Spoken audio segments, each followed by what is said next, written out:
Hello, hello, hello. Welcome, guys. Welcome to the stream. We should be live. Let me grab a couple things. Oh, you know what? Sadly, I left my water bottle in the other room. Give me 1 sec and let me grab it.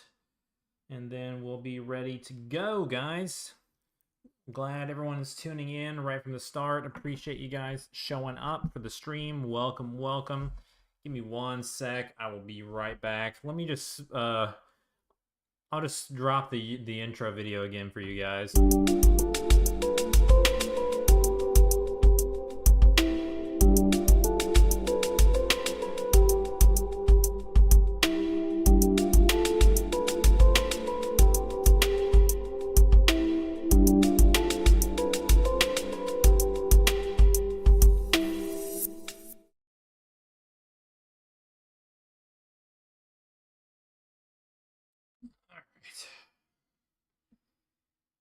All right, guys, let's see. Yeah, double intro for you guys. Need to go grab my water bottle. Just got back from the gym. Definitely gonna need some extra water before we start this game development. Let me make sure I'm not getting any feedback. Got my headphones on. Thought I heard something. I think we're good. Guys, let me know how the audio is. Microphone settings are the same. Looks good. I haven't tuned in a little while to listen after the fact to make sure that the audio is actually good for you guys and that it's not too echoey and, you know, that it's not peaking out or anything like it was. So let me know if the computer is messed up again and there's any kind of peaks or weirdness. This is a different microphone. I was thinking that those microphone issues were actually tied to my old microphone, so I think that it's good today. Welcome into the stream, guys. Space my name says double intro. Welcome. He says it sounds great. Great to see you today, buddy. It's good to see you. Thomas says looking clean. Guys, the beard is gone today. We just got a little bit of stubble. And then you guys got to tune in for tomorrow's stream because that's when all the hair is coming off. We're shaving this bad boy down all the way. So, yeah, that's going to be fun. It's going to be surprising for you guys. Been watching it grow out in real time, basically. Got it long and thick. It's all got to go. It's all got to go. All right, we're shared on Twitter. That's good. Let me post. I actually didn't post it in the Discord. That's sad. But you guys were here and ready on YouTube. You guys got to be subscribed. That's good job. Let's say we are live now. Come join in, everybody. Yep. All right. So we're shared out in the Discord. Let's close all that down. And I actually got Unity open. Basement Dweller, hello. Welcome to the stream. Wonderful to see you today. I checked out your game last night. You sent it over in the TreeFall Studios game dev chat in Discord. Steam page is looking pretty dope. I like the look of your tanks. It's going to be pretty sweet. I'm gonna have to keep up with it as you continue development. Got my pin here. All right, we're all ready to go. All righty. I forgot. You know what? I told you guys. Thomas says tanks games are lame. Yeah, they definitely are. He's just joking, Basement Dweller, because he's also working on a tanks game. Don't take it personally. I forgot to change the news banner. I've been just on the go, so busy.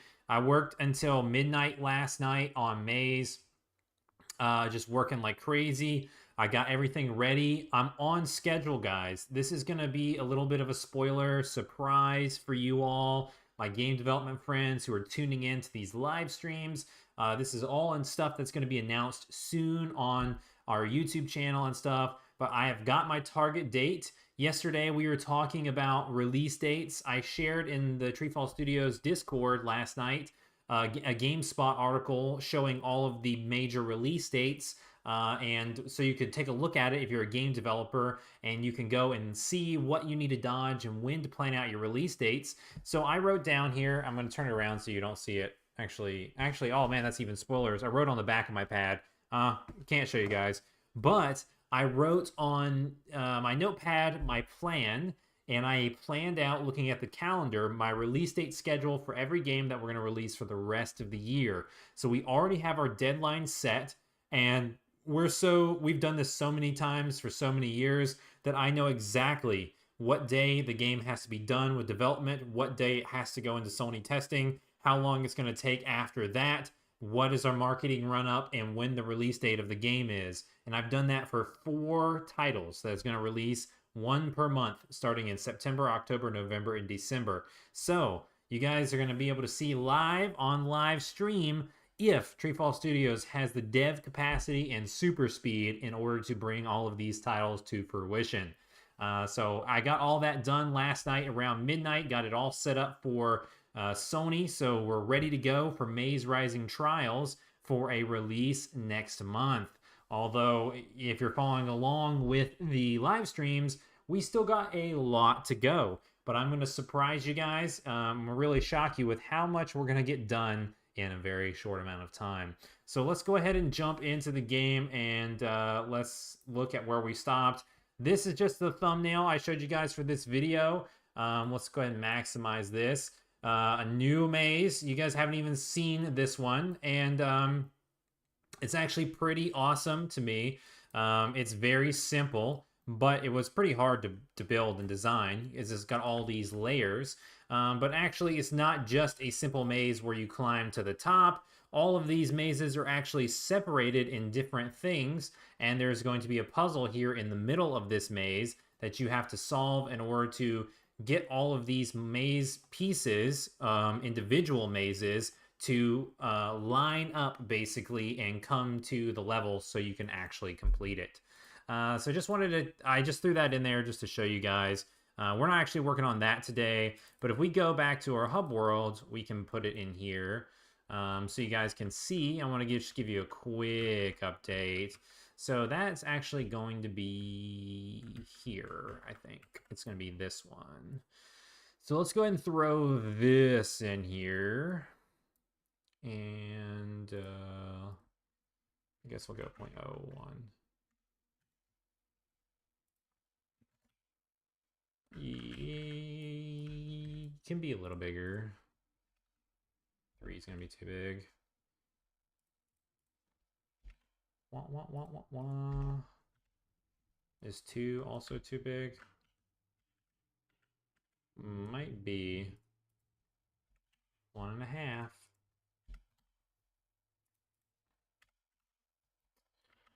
Oh, the only annoying thing about this is we're gonna have to put the bricks on every single one of them. Also, I got another little thing to show you guys, because, you know, we got the lighting baked in this level already, so the mazes themselves are like kind of hiding in the dark, and if we turn this off, we'll be able to see better. Actually, I was about to say we're not going to be able to see better. Looks better with the lighting on. In Maze Pedestal of Trials, I basically made the mazes unlit so that you could basically see. Whoa.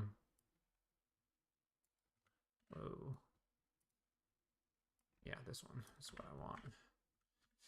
So you can basically see that shadows weren't going to cover the maze, like level thumbnails, basically. And I'm going to do the same thing in this game. I think that it just looks better. And I'll show you guys what I mean in just a sec. So we'll put this here. Let's see, where's the center? Go top-down view. Look how big this maze looks. This is just like, this is pretty cool. I just feel like these are already cooler than like the last game, to be honest. There was some pretty cool ones. Like, I'm not dissing on Maze Pedestal of Trials. That game has some really awesome level designs. And my theming and stuff is like really good. I was really thinking about like, okay, what was good about the games, like about each game. And like, I feel like the first game was really good because there was a lot of special mazes. There's a lot of special custom like themes. Like, one of the mazes, you were shrunken down and you're inside of school supplies, and there's like rulers and protractors, and you know, things that you would find in your elementary school, basically notebook paper. That was what the maze walls were made out of, and there were scissors um, that would like slice, and then they could hit you and you could die. So like those were, you know, obstacles and stuff like that. Not only were there mazes like that, there was one where there's just giant fruit everywhere, and there was another one where you're shrunken down, you're inside of an aquarium, you're basically like inside of a fish tank. And you know, there's like little treasures and all sorts of things like that in the maze walls. And there's like the little algae type of like little green plants that you would put in a little fish tank.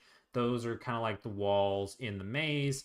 All sorts of stuff like that. And the Maze Petal Silver Trials has some, you know, unique themes and stuff too. There's still the desert. You go inside the tomb, inside the pyramid. There's like one that's like all matrixy, and it's like, you know, all futuristic with all these glowing lines, and there's like keys unlocking doors and stuff like that.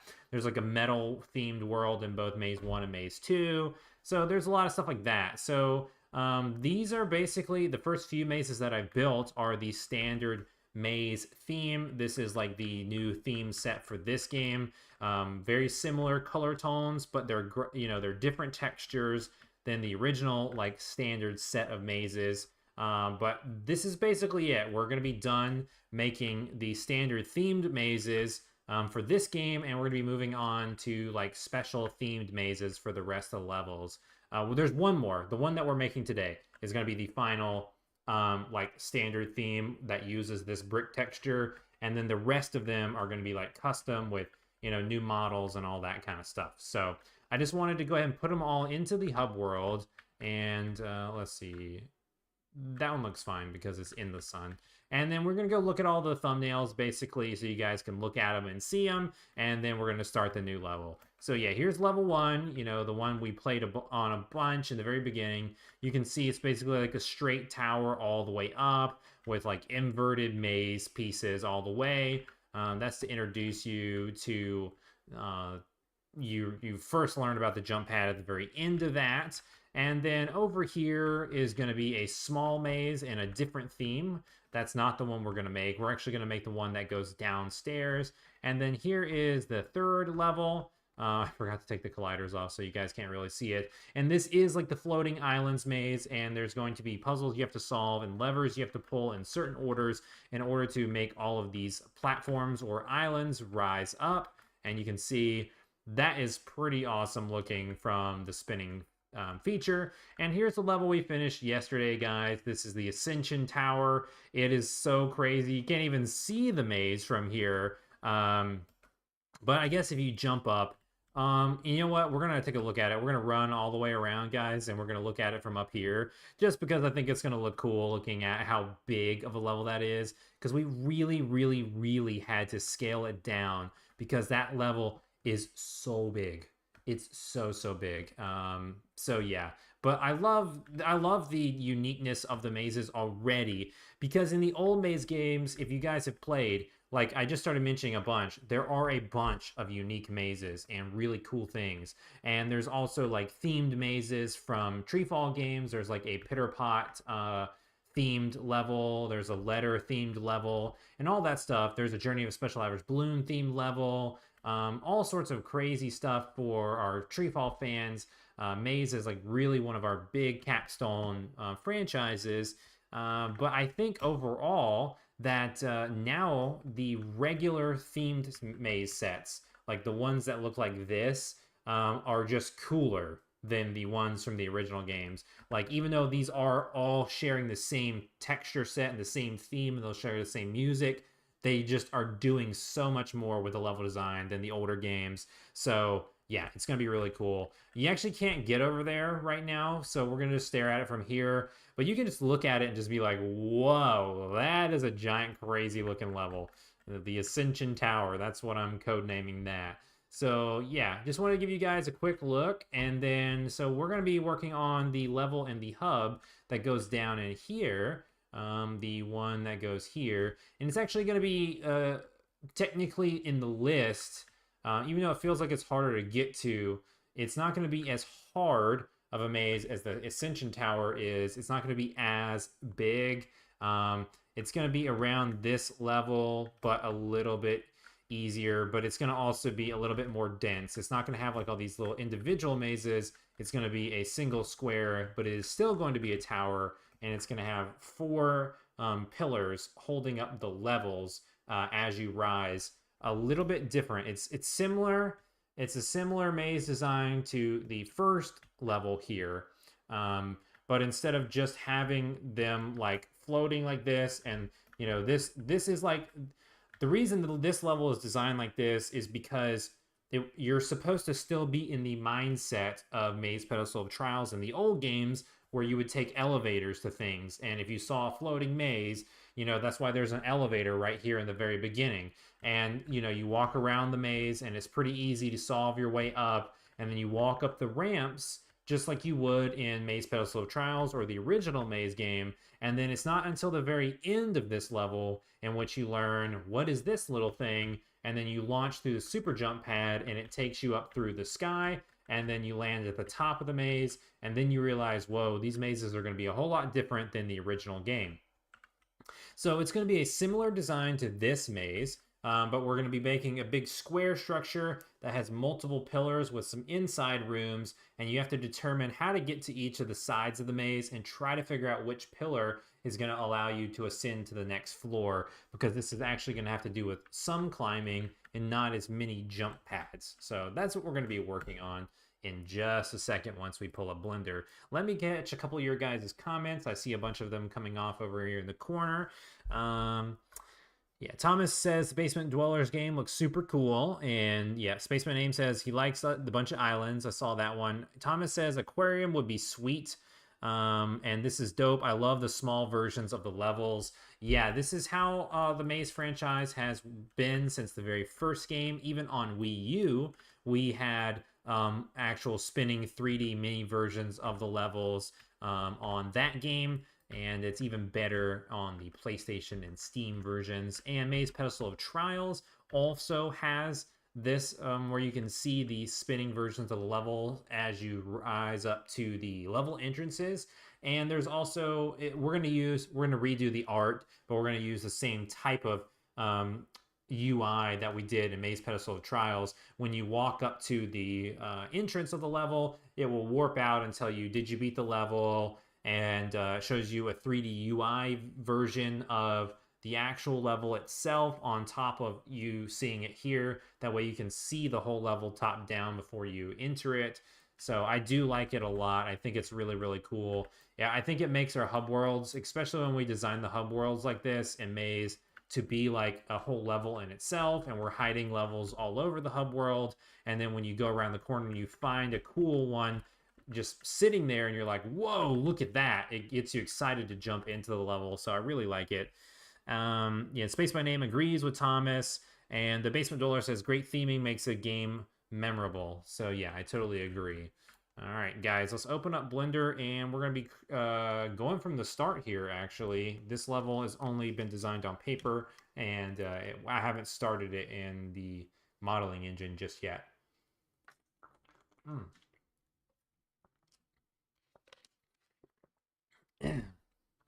So it's pretty cool. This is going to be pretty sweet. Let's hide this and go here.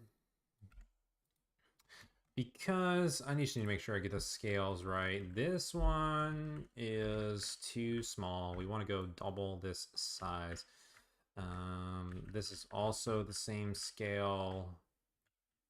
Yeah, I just need to do my math correct, because I want all of the hallways to be about the same size. So I want to say that we actually need to go this size. And then now this is going to be the key kicker. We should probably have to do, what you want to do is go here and here. We don't want to subdivide all the sides.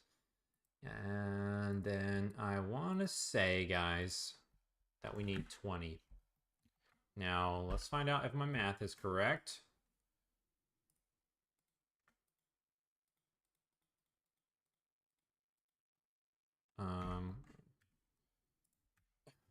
Okay.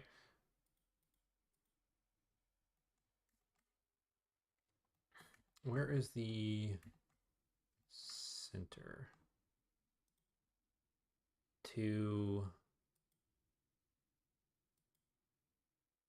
Is that math right? Are these I don't think so. I think we went just a little too far because negative 2.381 to 2.381 from here to here, that's 4, right?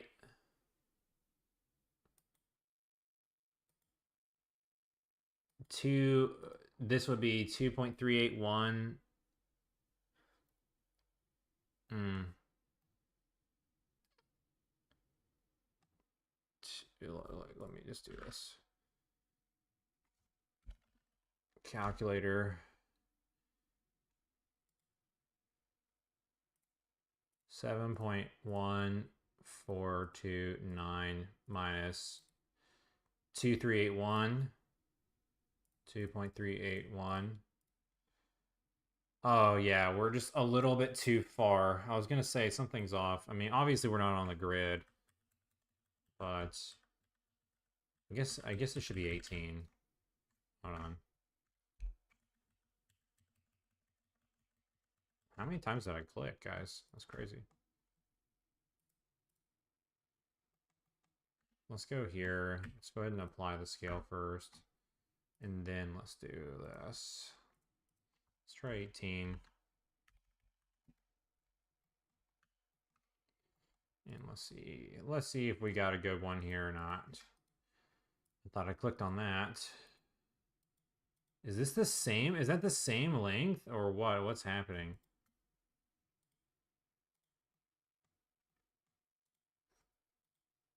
Seven to... All right, we're getting a little closer. We're not all the way there. Spaceman aim says 5.2. Yeah, we're not... Wait. Yeah, that is 5.2. So we went a little too far. I think 19 is... I could always do this the old-fashioned way, like we made the other maze. But typically, in the olden days, I would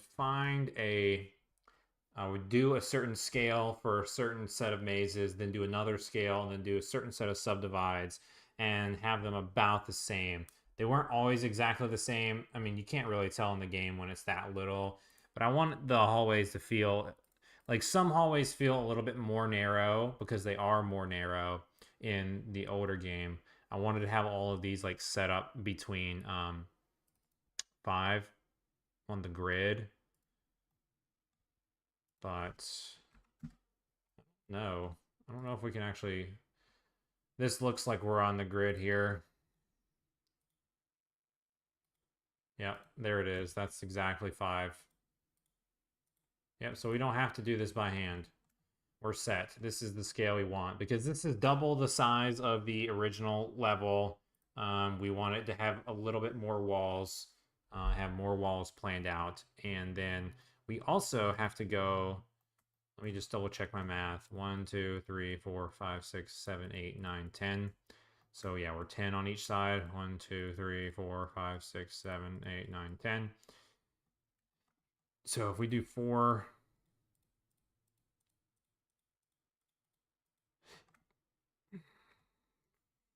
I missed something here. 2, 3, 4.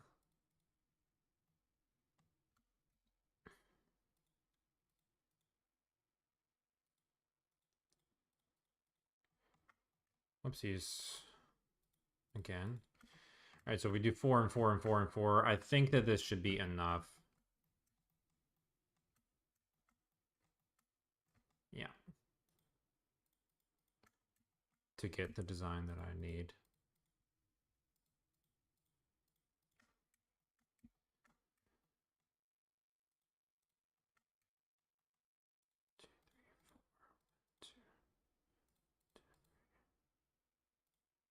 Yeah. We actually want this one on that side. Okay. Yeah, so what we're going to do, I am going to double stack some of the walls. just because it's going to be too hard for me to get. Where's my paper at? It's going to be a little too hard for me to get what I'm trying to design and do it all clean in a single move. I don't think.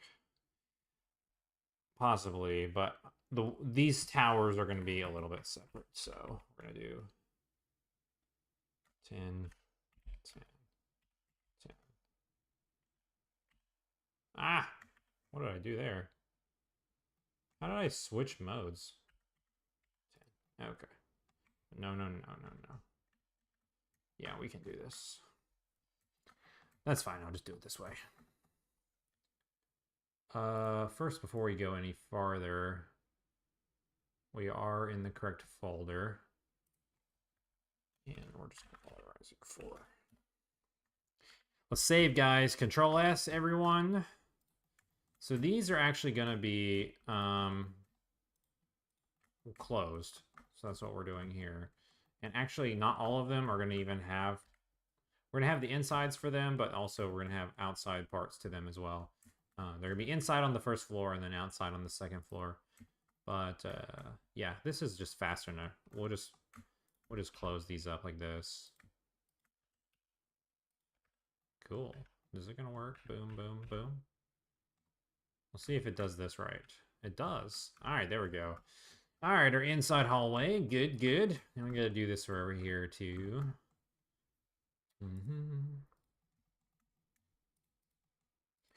Thanks for tuning into the stream, guys, as well, by the way. You can see the stream analytics are bouncing all over the place, so I think people are tuning in and flying in and out.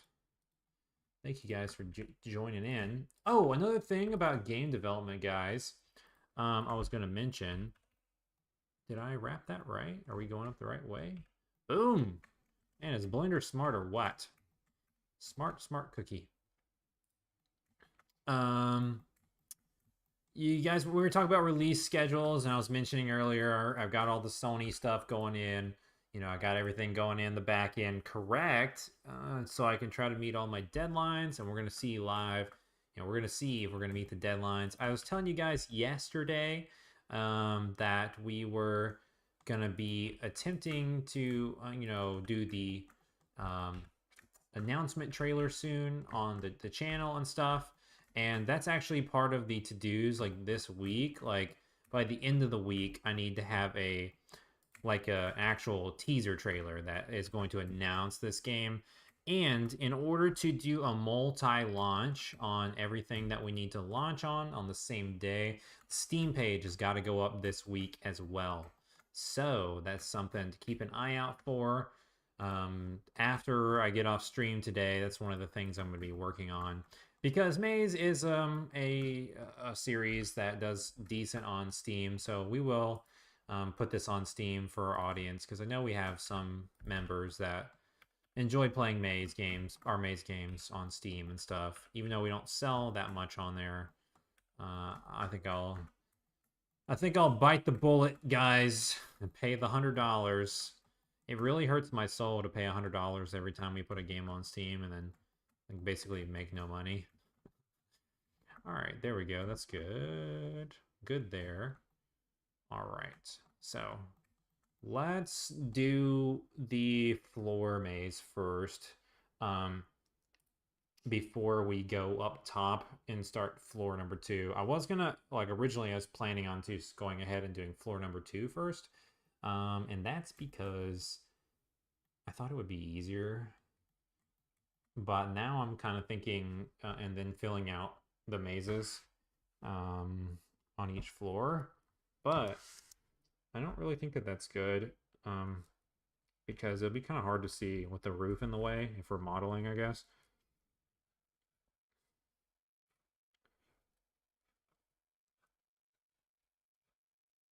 Yeah, I think that looks good.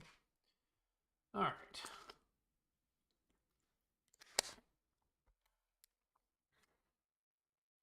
Although, I mean, we can do a little bit of it. Well, how tall is it? Will we be able to see? We'll be able to see. So there is going to be on this floor. So it's going to be kind of like this.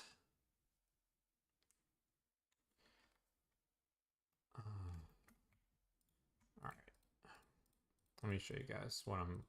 This is like what the design is originally, because like the whole point of this level is to like trick you, and you have to determine basically which of these pillars is the correct pillar. So this is going to be a 1, and this is going to be a 9. Okay. And then let's go here. This needs to be 6. 1, 2, 3, 4, 5, 6. Yeah. 2, 3, 4, 5, 6. Make sure we're on exactly. Yep, we're doing good.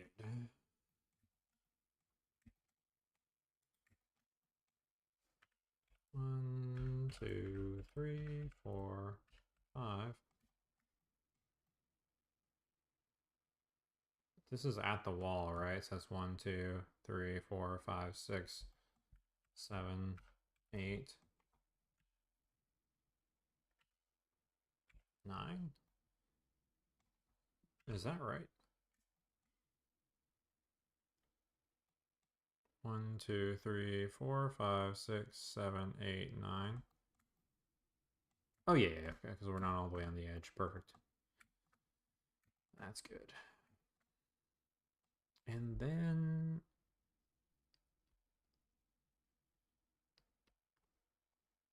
we gotta take this wall out.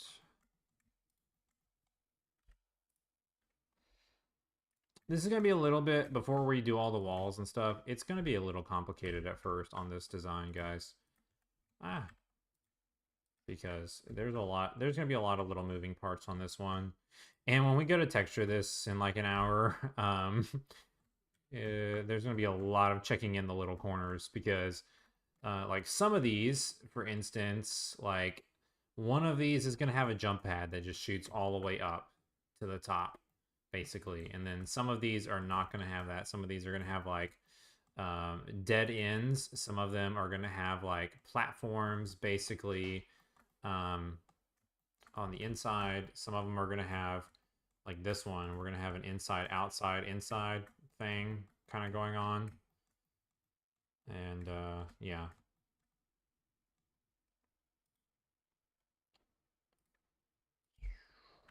One.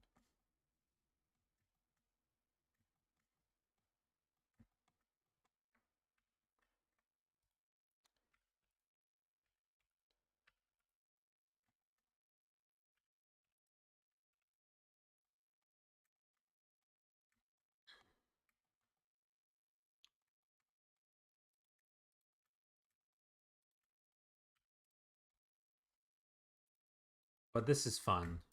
I'm in my zone pretty much, because I know what we're trying to do, and this is going to be a really sweet level design when we're all done. But yeah, so with all that being said, you'll keep an eye out on the Steam page, guys. And by the end of the week, things are going to be looking pretty sweet.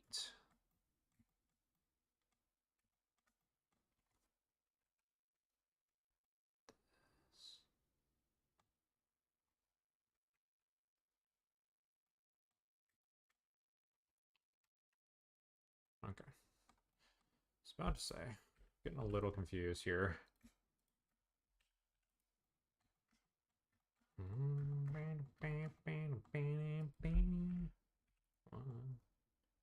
2, 3, 4, 5, 6.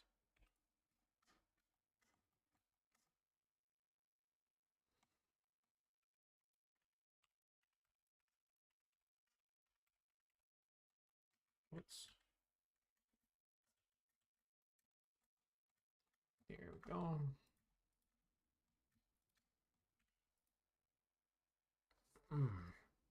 My eyes are itching.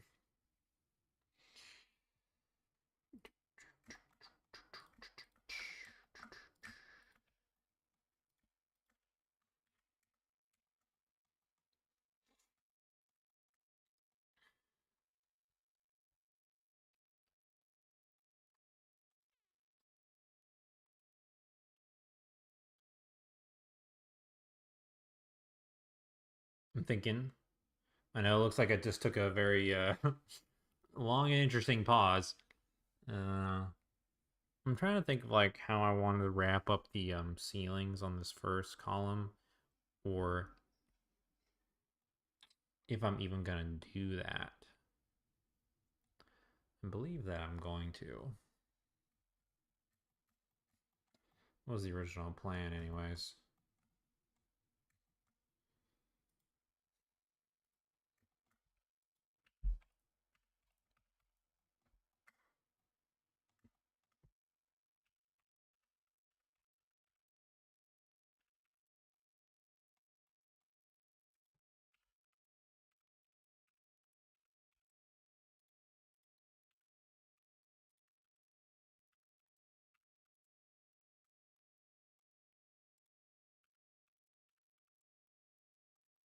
Okay.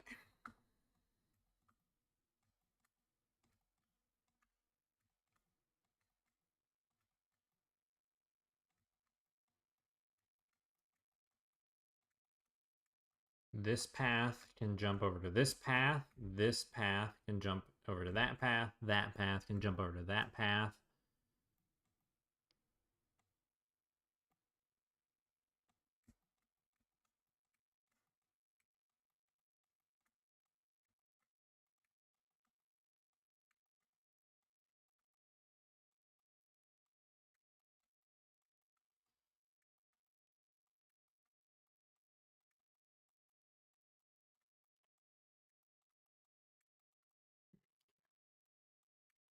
Here's the very center.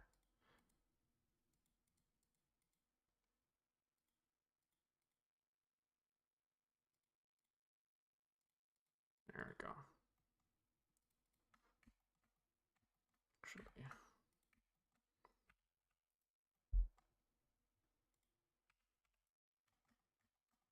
let's go ahead and get that out.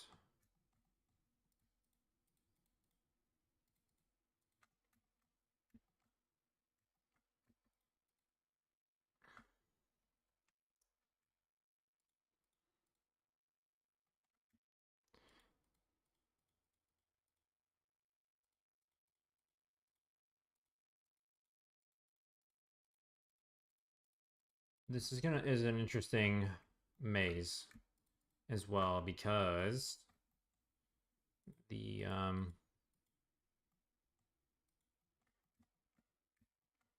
paths are supposed to be branching in multiple directions, and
Thomas says this reminds me of the scene in Inception where they test that girl in creating mazes.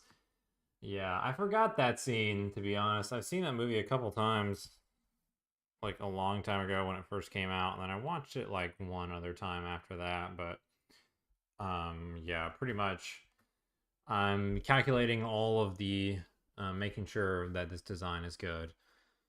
Um where the each turn basically like calculating the amount of player decisions that there are per turn and which way you would expect to have in order to get to the end because you can see the goal and I got to make sure it subverts your expectations so it's actually not this way, it's in the same direction but it's a one turn that you don't expect. um, and I'm doing that by locking it off here and then this one.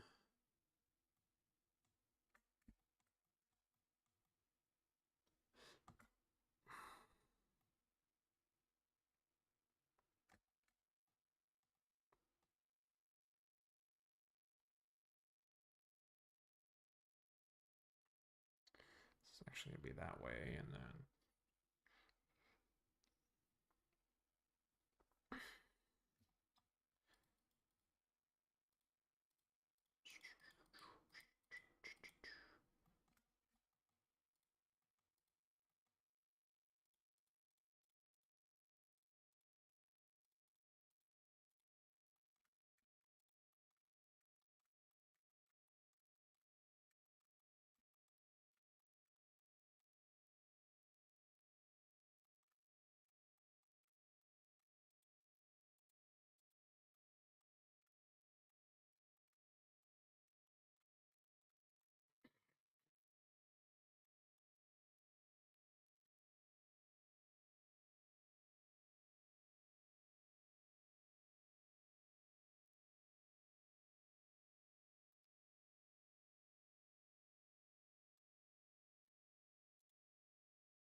thanks for keep watching, guys. I'm like, I just realized I'm like, I'm thinking a little too hard on this, and I'm like, oh, I'm not exactly elaborating on the process. So I was like, well, thanks for tuning in, guys. Appreciate it. I guess I can talk about what in the world?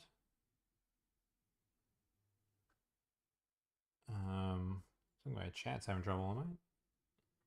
Yeah, it looks good still. Let me check this real fast. It's like here's another here's a hot button topic for you. I told you guys I went to the gym right before this and I had to fill up with gas and I was like, dude, what is happening? Like last week we talked about like prices of stuff and inflation and stuff still.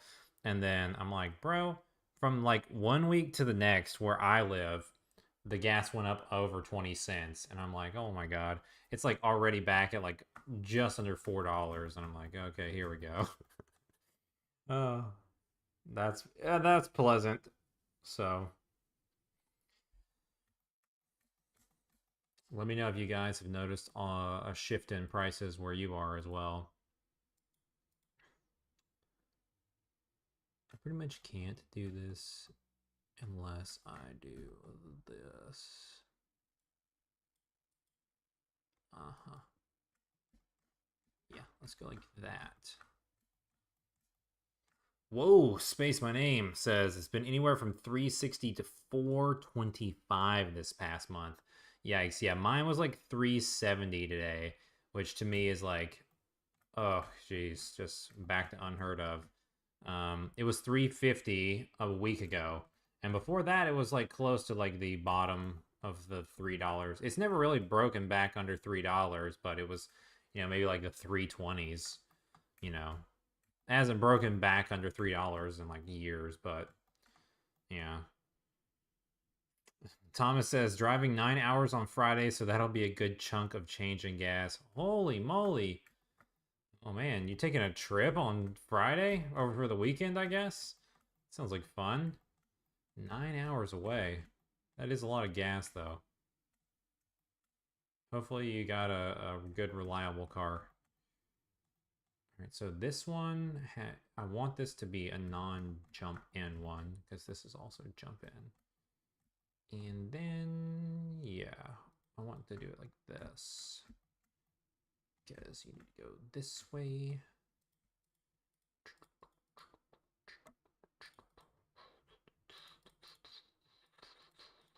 You need two options here.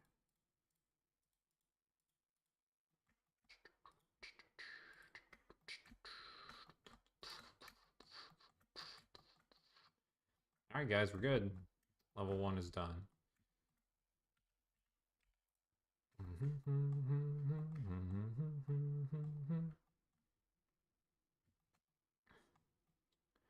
Now we have a couple of things we have to do.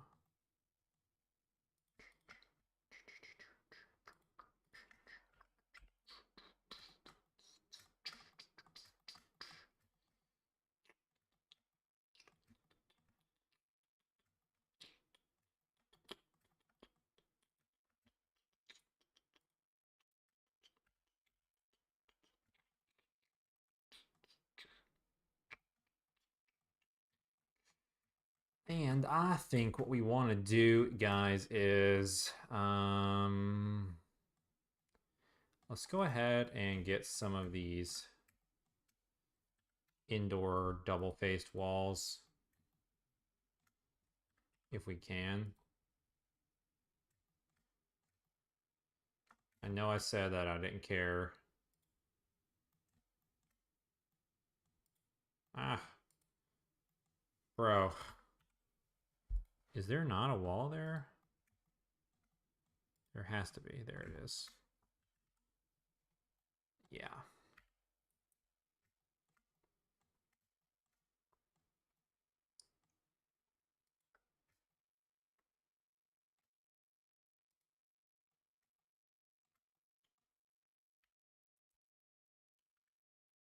Let's merge this here.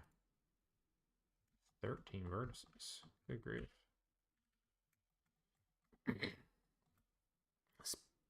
Whoa! Whoa! Guys, whoa, whoa, whoa. Hold the phone. Thomas says $4.43 a gallon where I am. Oh, dude. How do you afford that? And Space My Name says, I'll gladly take 320. I don't think it's been under 3 since 2018-ish around here. Oh my goodness. Yeah.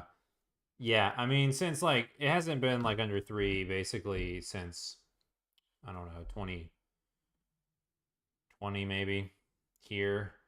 Thomas says I'm happy with anything under $5. Oh my gosh.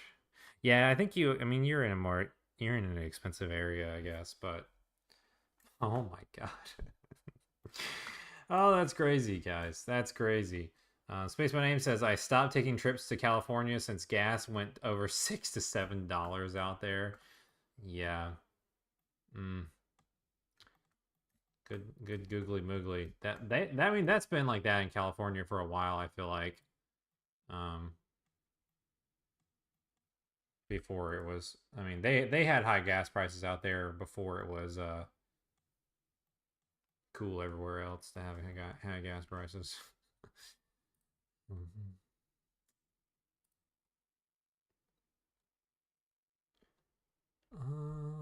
Let's get this.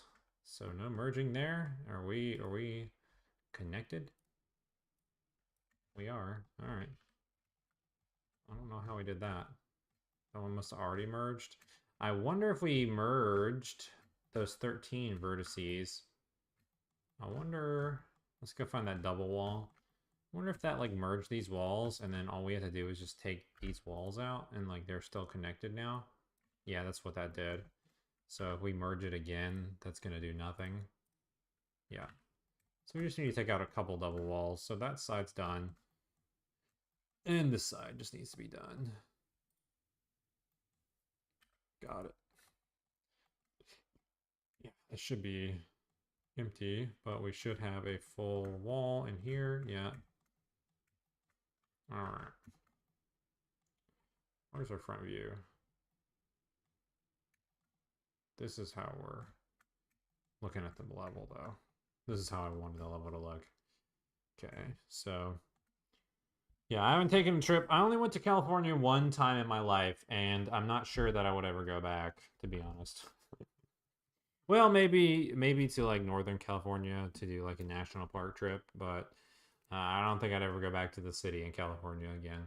I went all the way back in 2016, guys. I went to E3. If you guys haven't been following the channel for a long time, um, this is a pretty cool story. I went to E3 2016, which was basically the last major cool E3. And I actually had an industry pass. I applied with TreeFall Studios credentials and got a free industry pass. That's back when you really couldn't get. Yeah, that's back before they opened it up for the general public to just cruise and peruse. You had to apply as industry and you had to provide credentials saying that you worked in the game industry and you had to proof of income and have certain amount of, you know, pay stubs and all that kind of stuff that they asked for in order to get invited to E3. So I have a little badge somewhere. I don't know where it is in my history of collections that says like E3 press or media badge TreeFall Studios for 2016, and I actually made it into the live Sony show. This was before. I mean, This was just when I was doing Wii U development, and I hadn't even started PlayStation development, and I made it into the Sony show and got to see them announce God of War 2018 live. Saw the first Death Stranding teaser. Kojima came out on stage. That was the year that they announced that they were redoing Crash Bandicoot, and it was live on stage. And I was in the audience to see that. So definitely really, really cool. And I got to go to the Sony after party after that, and they had just all sorts of crazy stuff there. It was really bonkers. They had a wall of like just peg pins, and there was like donuts just all over the wall, and you just walked up and you just pulled a donut off the wall and just it would eat it, and you walk around talking to people. And like right in the middle of the after party was Conan. He was interviewing Kojima at the time, and it was like on TV, and we had just like walked up there and just, you know, kind of looked around and was just like listening to the interview or whatever. But nowadays I'm like, okay, they would have never done that now. First off, like everyone is scared to death of like, well, not anymore. Like everyone is like moving past the pandemic times, but you know, big companies were like scared to death to do big in-person events, but there's no way they would just have a giant wall of donuts that anyone could just go up and touch, you know, and just pull off the wall now. Everyone's scared of germs.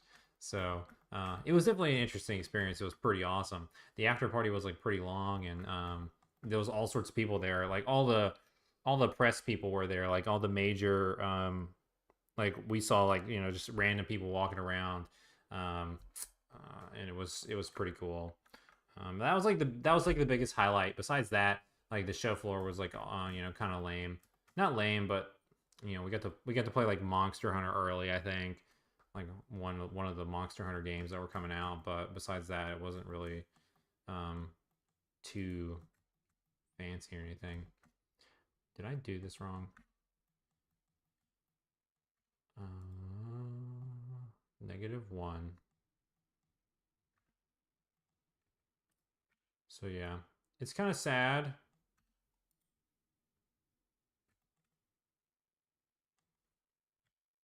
Hold on, guys. I just pulled this up. Why is there Z on -1? 1? -1? That's a two height thing.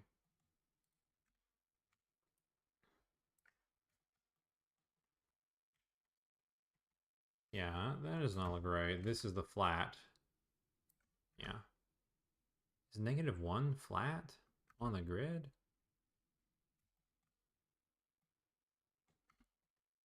What in the world? Where's height 0?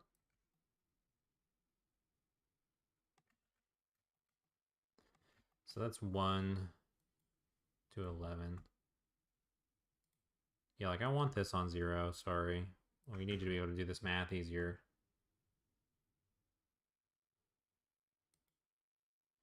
Is this like... This has got to be local. What is happening? Alright guys, I'm getting totally confused.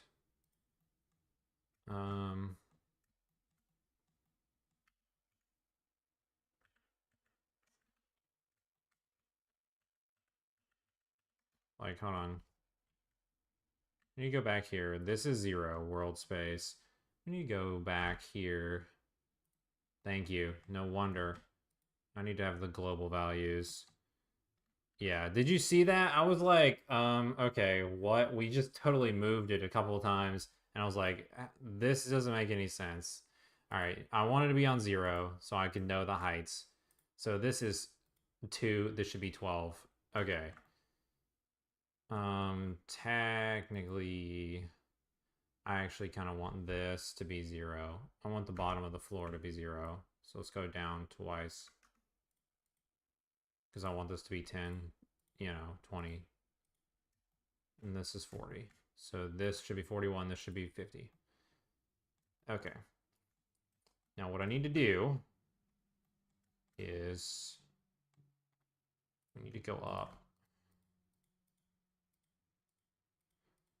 The connector piece is going to be a little hard. So we're going to try to get this to work. But yeah, it's sad. Going back to my E3 chat, it's sad that they closed that down and now it's basically Jeff Keighley's Summer Game Fest show. I don't feel like companies. Well, I feel like companies like the fun video game times of like, oh, the summer's coming up and now they're going to announce all these video games. That pretty much only exists with Nintendo now, I think, because all the other game companies, like the major publishers, they're basically like their dev cycles for these games are so long now. It's unbelievable that basically, yeah, you're it's just junk is like barely coming out. Like Sony's first party output is like 2 games this whole year, I think, and then like I think Xbox is the same way. I think it's like they publish 1 game at the beginning of the year, and then they're publishing Starfield in September. Although like that to me, that doesn't even count. They're not. I mean, they're publishing it. They own it, but they only own it because they bought Bethesda. It's not because they have studios making games. you know. So like the days of E3 are kind of over. Sadly enough, like those days were so much fun when like all the companies would announce tons of games and just surprise you to no end, and there would be all these things you dreamed about, like, oh, could it come out this year? And then boom, those big festivities, and everyone just had so much fun. That was definitely pretty cool. I miss those days, that's for sure. But Nintendo still puts out enough games per year. Like their show this year was pretty loaded because they have basically published a first party game almost every single month for the whole year, and they've been doing that for like the last 4 years of the Switch basically. And that's because their dev cycle, they have a lot of dev teams, but their dev cycles are also shorter for some of these projects. I mean, obviously, The Legend of Zelda is out there, guys. So that's like a 6-7 year cycle. They're matching God of War cycles with those games. But when you're getting a new WarioWare and 2D Mario and all this kind of stuff, those dev cycles are not not as long, and they're able to put out a bunch of games for your entertainment value. Um, let's see. We got some comments here. Thomas says he's excited for Starfield, and me as well. Starfield looks like it'll be fun. Wow, that's like some. Okay, I got some Xbox fans, or I guess some Bethesda fans maybe, up in the chat. Yeah, I have literally about zero interest for that game. And that's cool. I'm glad that someone out there is looking forward to it. I mean, because there's like been so much controversy. Like I've filmed a bunch of videos on this, like the whole Xbox, PlayStation fanboy battle to the death type deal of like, oh, is Starfield gonna be good? Is Starfield gonna suck? I'm like, I don't care at all. But I don't really care about like any of the games that like anyone is making right now because I pretty much hate open world games. I think open world games are like the bane of my existence. Like I think they are so unfun. It's not even funny. Like how much I hate open world games and like the bigger that every company goes and they say, "Okay, now you can explore a bajillion planets and it's just bigger and bigger." I don't want to do that. I don't want to do that at all. I have zero desire to do that at all. Like not even in the slightest. I would rather play a fantasy game than a space game as well. If you guys know my preferences and taste, like I would rather play a Skyrim than a Starfield. Like I would rather it be like Lord of the Rings instead of Star Wars if we're gonna use those references instead. Um, so that also kind of like is like one of the reasons why I wouldn't care as much, but it doesn't really matter. It doesn't matter if it's space or fantasy. I don't want to play an endless game that is basically never going to be beaten. Um, I have zero desire to do that. I want games to tell a succinct, like quick to the point story that is actually meaningful and good. There are a few exceptions. There are a couple open world games I play, but even stuff like Zelda, guys. Like I played Zelda and I'm already annoyed. I'm like it's too big. It's kind of pointless. Like they could have made it way smaller than it is. I feel like open world games are like the dopamine drips. Like everyone is like trying to addict people. Like social media companies, apps, anything on your phone, they try to addict you to dopamine basically, and they feed you to-do lists, tasks, notifications, things to find, things to always read, always be updated. And that's just like it's a part of your brain that works to where like you're feeling like you're getting things done. And I feel like open world games, like some of the biggest offenders of that to me are like Assassin's Creed games. I feel like the whole set of the games is like it's a checklist. Like when you open up a Ubisoft game, all right, you're gonna get me on a big rant here, guys. You open up a Ubisoft open world game, and then there's just like icons everywhere. Another example of Sony doing this is like I can't stand Horizon. Like everyone thinks Horizon is so good, and I like replayed Horizon to get on hard mode to 100% the game when I was trying to clean up my trophies for my trophy hunters out there. And like it just droned on. I'm like, this game is not fun. I'm like, when you look on a map and there's just, all right, we need this many tower. We got to go collect the maps here. We got to do these bandit camps here. We got to do these quests here. There's little quests everywhere, and it's just a bunch of same droning on over and over and over. Everything is the same, just everywhere, and there's a million to dos, and they're all over the map, and you can see them, and you know what you're supposed to go do. That drives me up a wall. That is so unfun. Don't care whatsoever. And to me, I'm like, it's almost offensive. Like, I think it's a waste of the player's time, and that you're like those games, like built off of checklists and stuff, are kind of like, I don't know. I don't like it. I think it's unfun. Yeah, you got me on a big open world rant, guys. And I think they're just all the same now. Originally, like some of them were like okay, like I would think like some of them were fine. Um, but then now that I think about going replaying any of them, like it drives me up a wall because I'm like, okay, I suffered through a lot of them, because like I wanted to see the story. And then like that was the thing about Horizon. Like I was like having fun in the first one. I haven't played Forbidden West because it looks exactly the same as the first game, and like I just couldn't care less. Um, but like when I played through the game the first time, I was like, wow. And this is what I think is wrong with this is what I think is wrong with a lot of Sony's current design, because I think the games are fun on the first play. It's like the Uncharted effect. I think Horizon and Uncharted have the same effect, where like they're really really fun the first time you play them, because like you're excited, you're ready to get to the next story beat, you want to see what happens, you got to find out, you want to know, okay? But when you go to replay them and you know everything that already happens, like the games aren't actually fun. Like the game part is not fun. You're just like trying to get to the next story part. I know that some people might take offense to that because like Uncharted games, in a sense, some of them are fun. Like some of the gunplay and stuff is fun. I feel like a lot of the early game stuff, the like some of the climbing sections and whatnot, are not actually fun. That they're it's just kind of just butt matchy and you know over and over monotonous a little bit. But when you do it the first time, it's pretty fun. But when I replay, and then I would say like some of the hunting gameplay, like some of the actually fighting, like the dinosaur robots in Horizon, like some of that is fun. But like the communication system in that game just kills it, where you talk to the NPCs and they're like ultra realistic, but they just are like, it's like they're animatronic.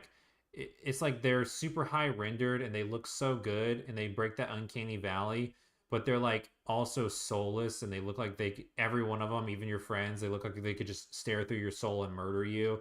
And you have like all of those, you have to go through like all these dialogues and basically pick like the thinker, the lover, the fighter answers, and it doesn't actually affect anything. You just click it just to get through the dialogue. It's just so grindy and like just highly annoying. So I don't really like that. And I don't know. I just think the open world thing, it just creates checklists of to dos, just for the sake of to dos, because they know they have studies that show players like doing to dos, because then it feels like you're completing something. You're not wasting your time playing a video game. You're doing tasks. Although at that point, like that's not fun. Like you're not actually having fun. You're working. You know what I mean? But hey, guys, that's just me. This actually needs to be. Um, if we make this the floor, this is 50. We make this the floor. Yeah, I actually think this is fine. Actually, this is gonna take a little bit of to doing. To doing. We're just completing our open world to do checklist here.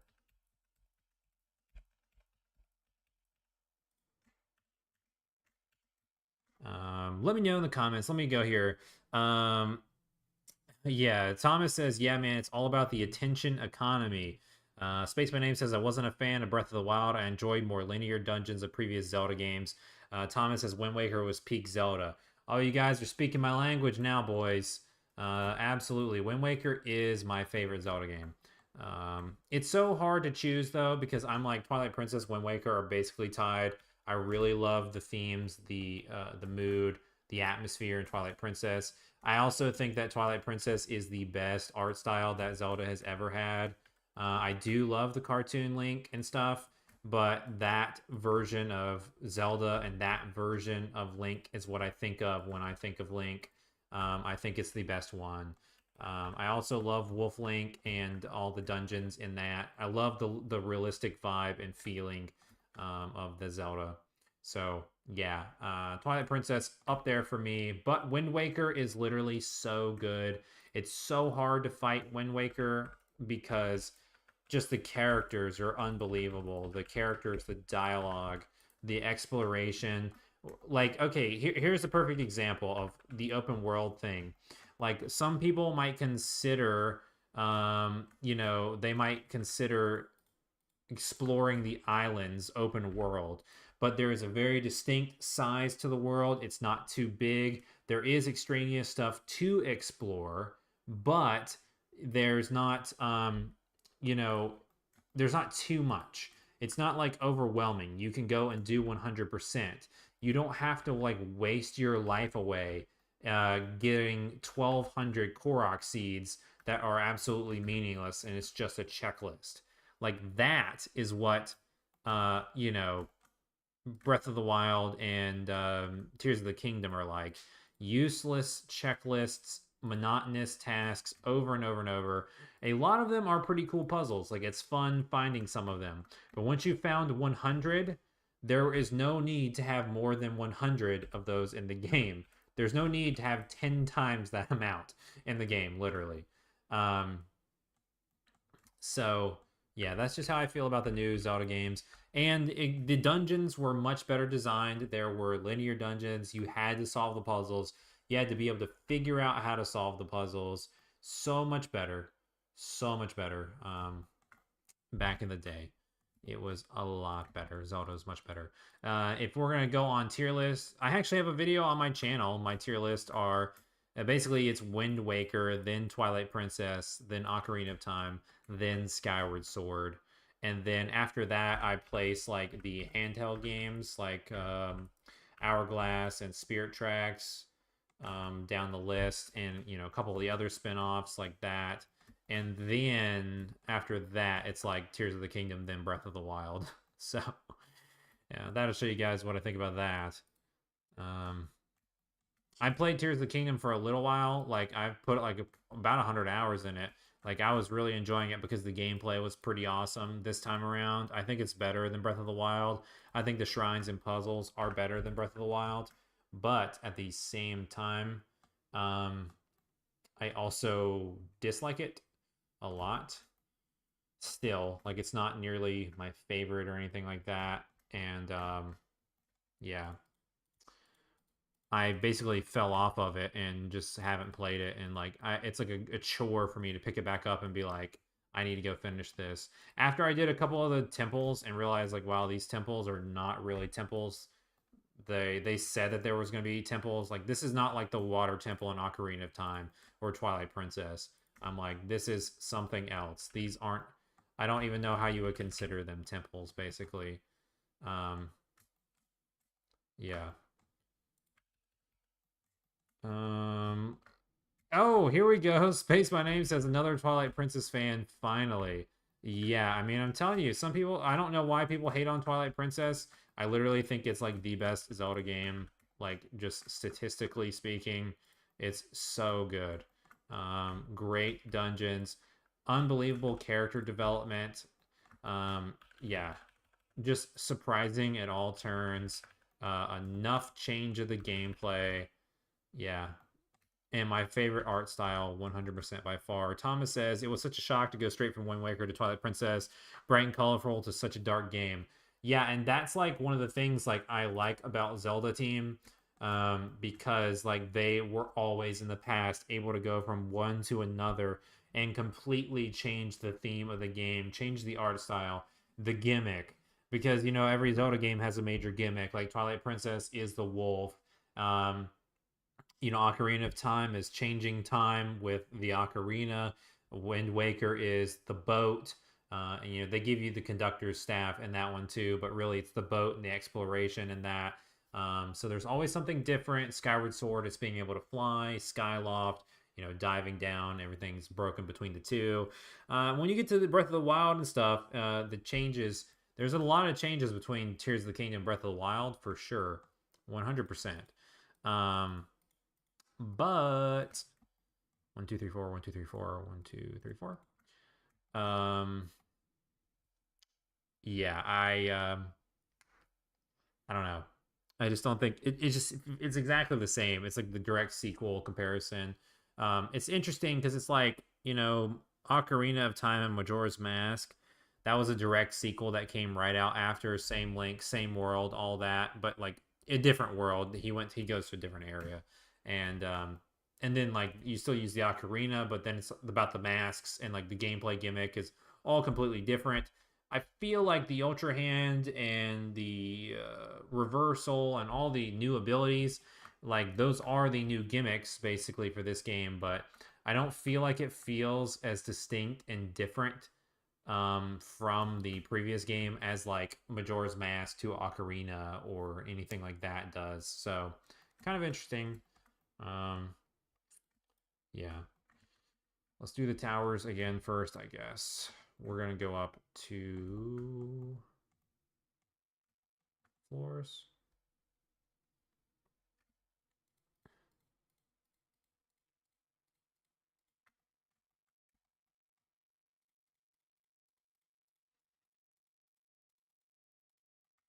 Probably rant about Zelda games all day. That's one of the reasons why I am not a fan of Pikmin 4. Because it is falling into the trap of like their games used to be so good because they were just games, they were fun, they were atmospheric, they told a good story, and the gameplay was fun. And Pikmin 4 is literally like Pikmin RPG. It's like you walk into, you save all these people, they all go to your town like it's a Skyrim or some junk, and they all give you side quests over and over and over. And when you talk to each person and you know fulfill their side quest of killing this many monsters, growing this many Pikmin, doing all this stuff, they give you rewards, crafting materials that you can go to the shop and craft materials to make your quest easier. I mean, that is not Pikmin. I don't know what that is. That's Animal Crossing crafting and Zelda RPG junk. I don't understand. Oh, we did it again. I wonder how we got that.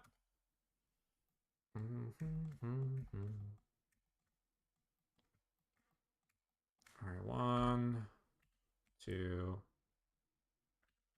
3, 4. Okay, but now we're gonna be off by 1. Is this correct? We should be off by 1, 51 to 61. Yeah, because we implemented this floor in the beginning. So we're on evens on the bottoms, and then we're on odds on the top. So, yeah,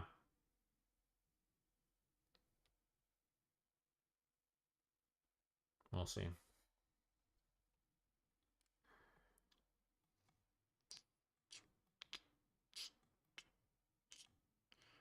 What time is it? Oh, shoot.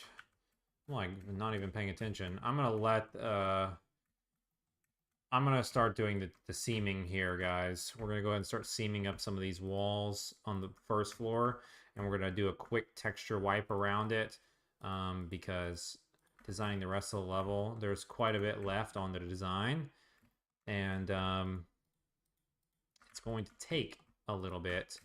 And this stream, I can only run it for just about another 20 minutes or so.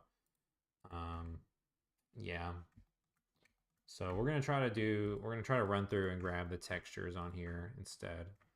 And then off stream, I'll finish the level.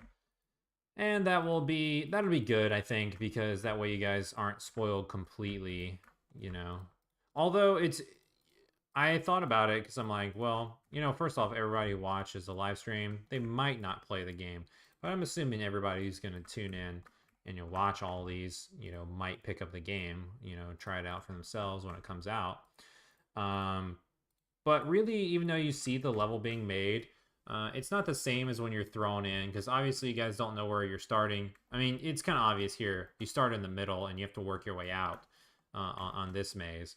But you don't know where the coins are going to be. You don't know where the finish is going to be. And when you're looking at it from the player perspective, and all of a sudden the walls are all around you, I think it's a little harder to remember if you watch these videos. So it's not like I gotta remind myself that, oh, I'm not, you know, like completely spoiling the game for you guys, you know, because I really don't want to do that.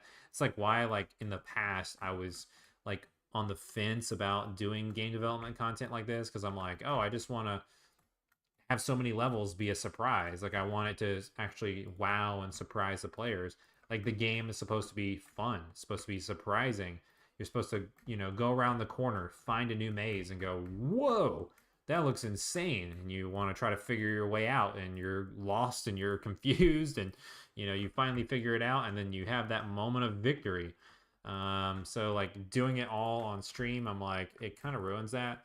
But obviously, not that many people watch on stream. I mean, I guess some. I mean, we're running a few viewers at a time when we're live, and then quite a few people tune in. Most of these streams have been getting like 50 to 100 views like after they've been posted. So there's definitely a decent amount of our audience who are going and seeing the development of the game. Those people are probably most likely going to pick up the game and play it because they like the maze games and stuff. But I got to realize that like it's not spoiling.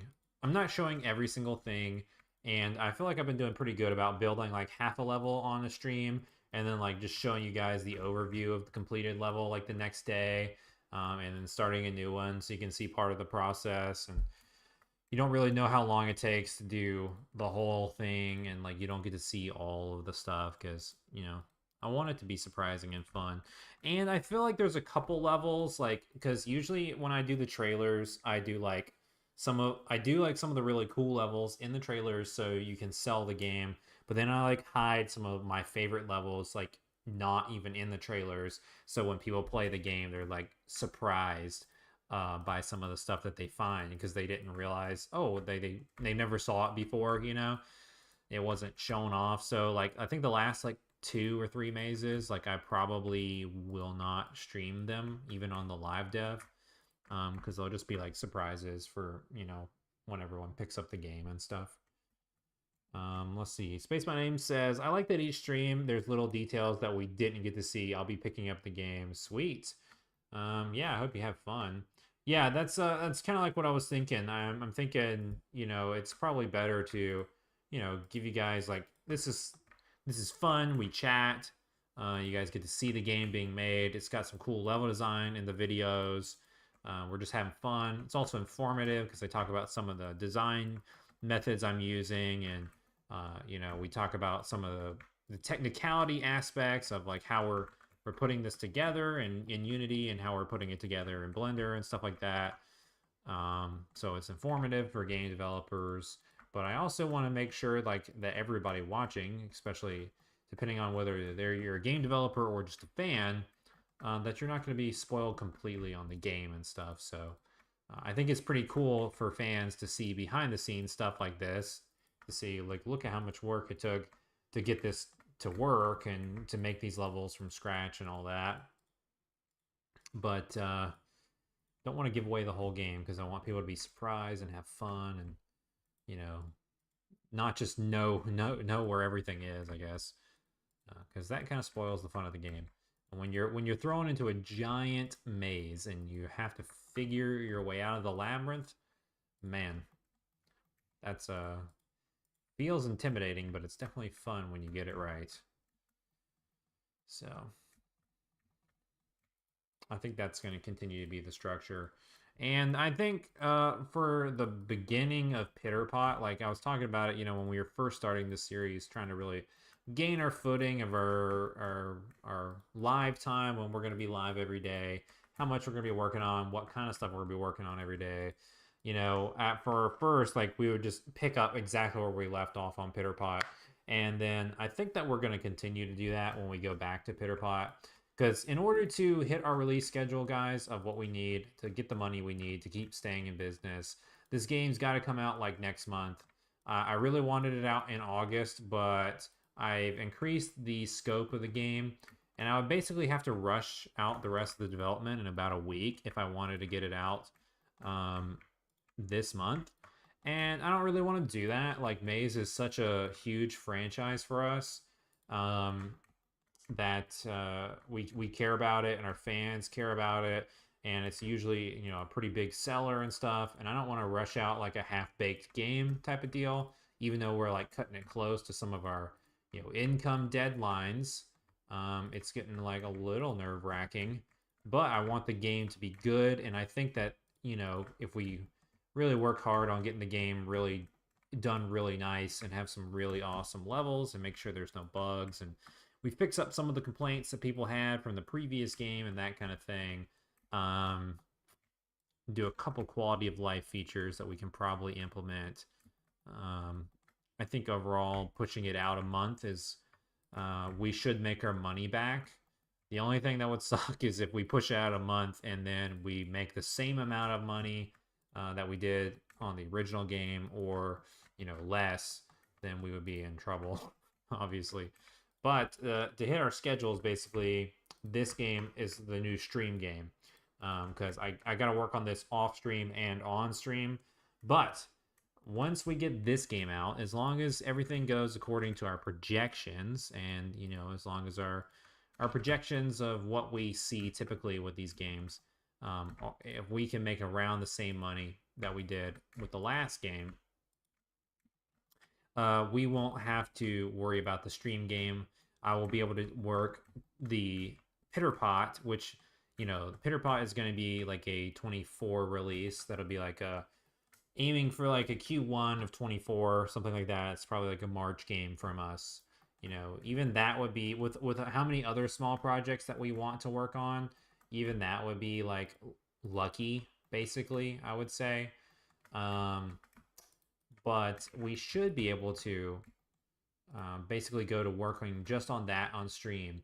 And then all of the other games that we're working on, the other 3 games that we have planned to release the rest of the year, I should be able to get them all done, basically with my off-stream hours. But right now, like, we're kind of in a deadline crunch, so we need to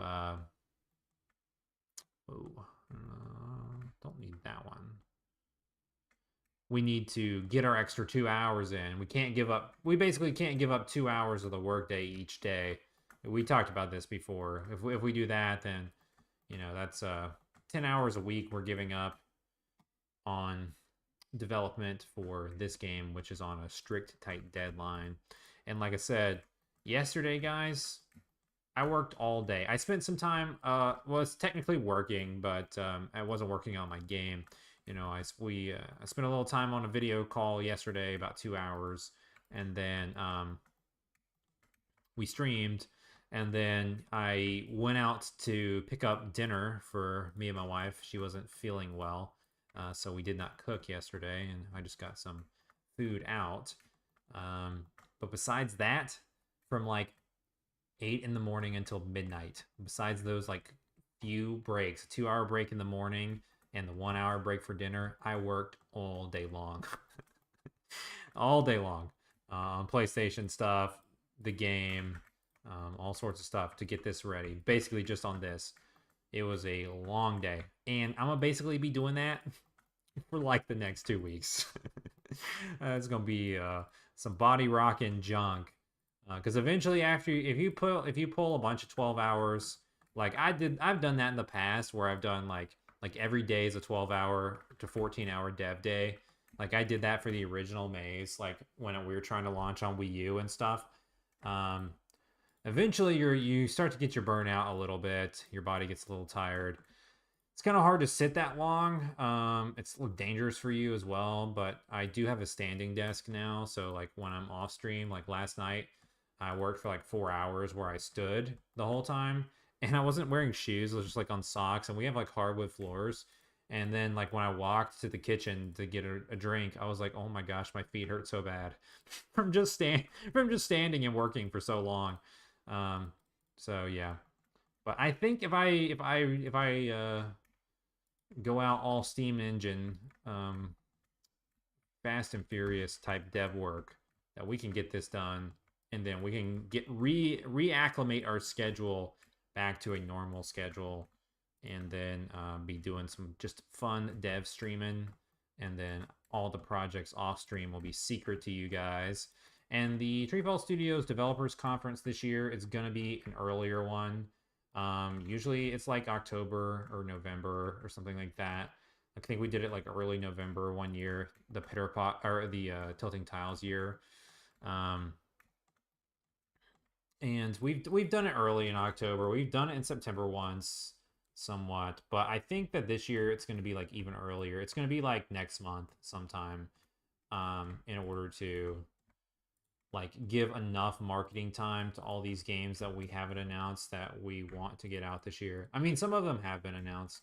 There's only like 1 or 2 secret things, But you know, some of them are like games you guys have been seeing in all the other streams and stuff, like the pick a block and stuff. Like there's games we've had out in our dev cycles for a while that, you know, are in and out of development, and we're kind of like, this kind of needs to get out this year. We need to move on, type of thing. Like some of those will show up at the conference for sure, but not everything that you guys might expect will be there. But I'm excited to do some kind of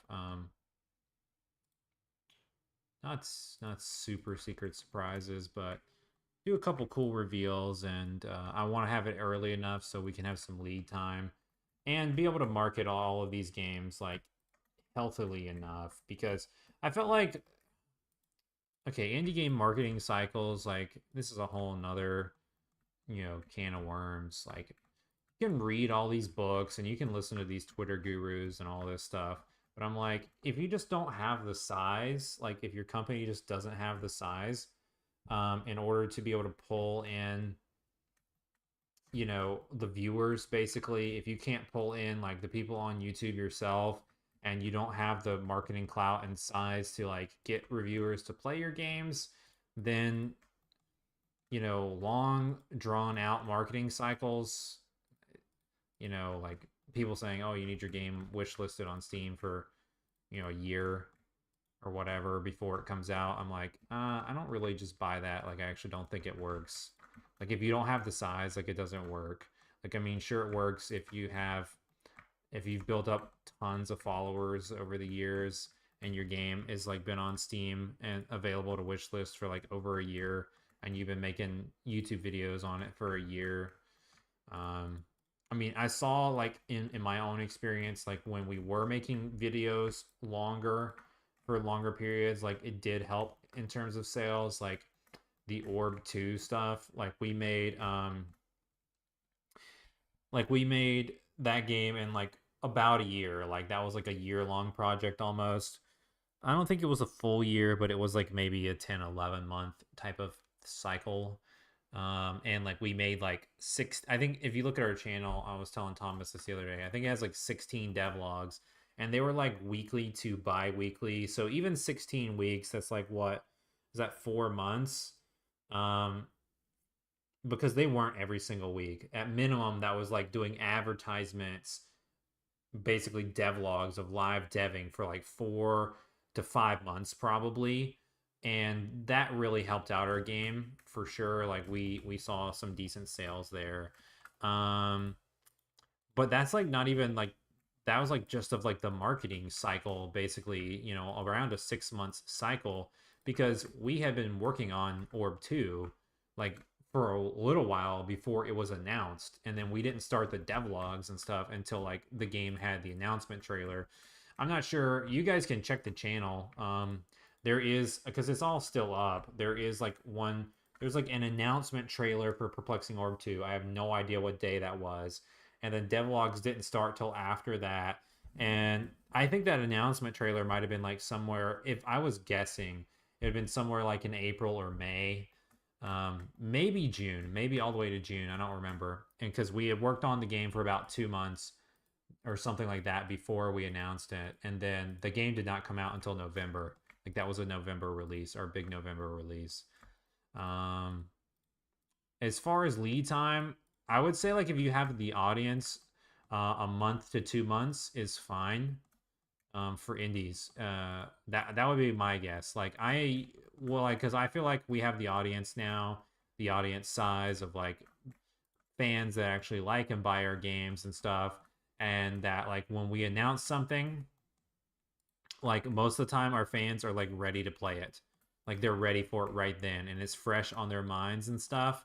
So in some sense, I think that like that actually helps to do a quicker, like, here's the announcement, and like, oh, you get to play it in a couple weeks.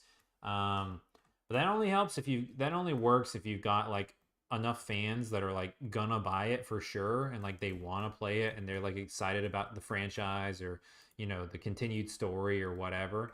um, but I would say maybe like 6 months I think a year is like a bit too long unless your only goal is Steam wish lists. Then you need a year plus. Like Valve wants you to have a year plus, but like I don't really think the money's in Valve anyways. Like I think that you need to be in consoles. You know, that's how I always talk about it. So I feel like sometimes like 6 months it feels like too long because like if you announce a game, if you're not on top of your content and you're not like always talking about the game for like 6 months, then like people are gonna forget about it by the end. And I don't know. I think maybe I think a good middle ground is like maybe 3 to 4 months. Like 4 months. Like um like maybe like this is like probably my target goals. Not really for right now. Um I think like maybe like you do an announcement trailer and then you do like 3 months of development updates. Like the when you do the announcement trailer, your game needs to be like 30% to 50% done. And then you do a couple of months of like weekly like advertisements, like 3 posts a week, on Twitter, like one YouTube video a week. And then the last month is when you've got your deadline, when you're done. That last month is like advertising mode when you do the final trailers and you do giveaways and you do your press codes and you start retweeting and sharing out you start getting let's players to play your game and all that stuff. That last month needs to be like marketing with partners. First month is like setting up the announcement and talking about it and posting, and then like 3 months in the middle of like always doing development updates and posting things and videos and stuff. That's like kind of like I think that's the sweet spot. I think unless it's like a really big game, like for our biggest games, like 6 months or more is okay. I think a year is probably too long for like an indie dev that has like no audience and stuff, because people might see it in the beginning and think, yo, that this is cool, and then toss it on a wish list. But then a year goes by, if they're not really keeping up with your channel, they're not following your updates like daily and weekly, then they're probably going to forget. They're probably just going to miss that. And it's just going to be, they're just another drop in the bucket. Because like everyone fights for all, like the people that do the Steam wishlist thing, like they're looking for a 1% conversion on their Steam wish lists, basically. And I'm like, no, you should want all the people who want your game to buy your game. you know, I think, uh, I think that the long Steam drawn out stuff, I think that's when you get kind of that fatigue of like it's been a little too long. I also think like people would just in consoles, they're just ready to play your game. I know I got some comments coming in, and this will be interesting to talk about. Let me just double check here and make sure it looks like we've got all of our seams done. I don't think I'm missing anything. Obviously, like I said, for you guys going to seam up your own levels and stuff, you probably won't have this square kind of polygonal level. But if you're trying to do your unwraps and seams, you get as close as you can on your first go like this, and then you want to mark them. And then after that, you just go to your different sections that you were trying to achieve, and then you go ahead and try to highlight them all and realize, okay, well, see, we got a couple walls here, we got a couple tops, so there are some parts where it bleeds over, and then you can go over here and find where it bled over. Pretty easy, and then we can clean those up. Like here and here, like those are easy cleans. And then that was not all. We missed a couple more, so let's find out where they are. I'm a little confused on where we're getting over to the side here. Like, I don't know how we're getting this. It must be some of these insides that we didn't hit somewhere. We're gonna have to go to... This is gonna be a little camera wonky. I'm probably gonna do this off stream because this is gonna be like a little fidgety. Yeah, there's some insides that we're not hitting. We actually need to get these. But it's very difficult to find them all. We actually want to mark this. I actually can clear that. It's probably like that on all the others.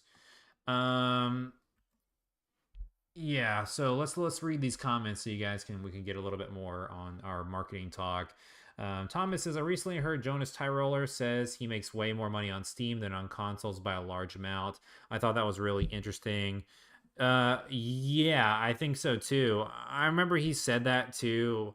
Um, I remember he said that when he did when I watched his financial breakdown on Will You Snail, and I literally think that's because one, I feel like he makes his games for the Steam audience. He's like a PC dev that like is a game developer centered channel, just like the rest of the game developer centered channels we were talking about. Like Thomas Brush is game development centered. He's game development centered, but they're guys who make games. Typically speaking, their audience is going to be people who play on Steam, because the more people I talk to, it's very interesting. Especially from my experience, like I don't care about computers and I don't like Steam. It as a personal player, like I don't buy games on Steam. I never bought games on Steam. I bought games on consoles. I bought indie games on consoles and stuff before I was a game developer. At the point where I'm a game developer now, and now I care more about indie game development and other indie game developers, I will buy a game on Steam to support someone, but that is my least preferred platform by far. I would really, really not like to be on my computer playing. I got a huge thing about, your mental space is highly important, guys. And I like to see my separation from play and work.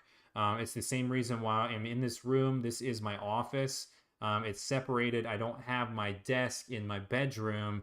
I have it in a separate office. If you're working from home, it's highly key to separate where you work and where you play, basically. And I don't like how, if you guys aren't familiar on my channel, I talk about this in my Year of Focus video, one of the videos I did earlier this year. And I talk about basically, cleaning up my computer to where like it's just got work stuff. Like there's just game dev stuff on this computer. There's nothing else.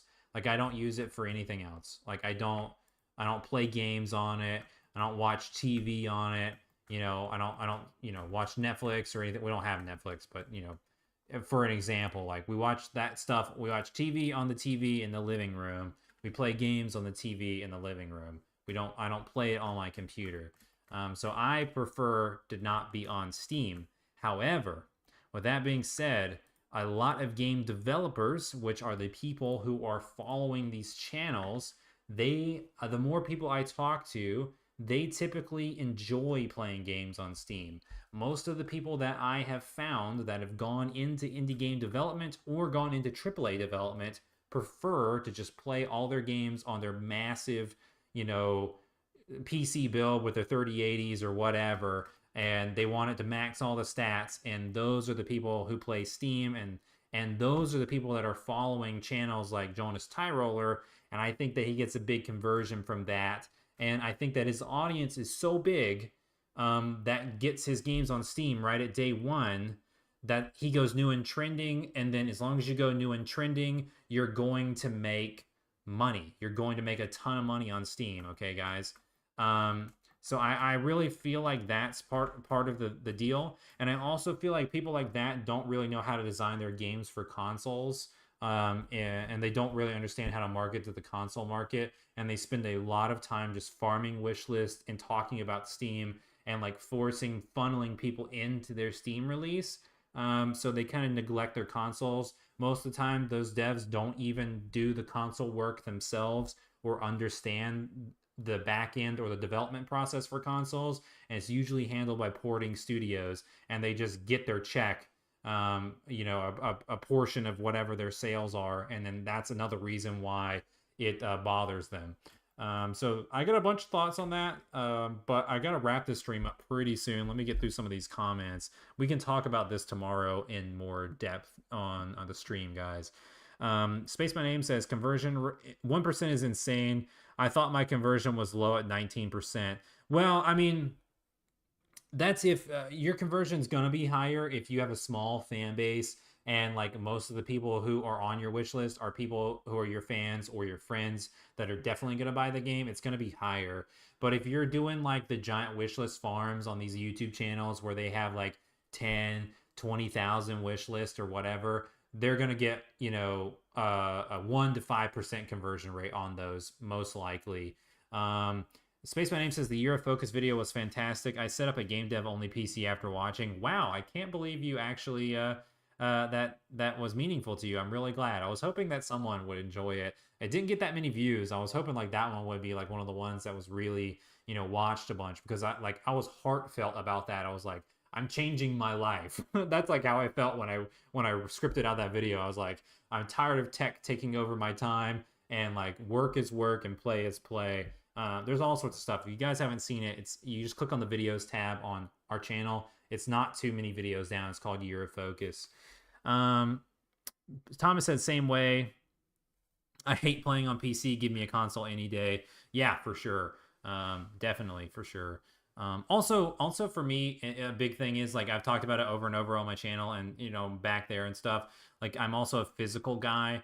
Like I don't really think that you're just buying files when you buy stuff digitally. That's why I would never buy like an all digital PS5 or an all digital Xbox. I only buy physical games unless it's like an indie game that doesn't have a physical run.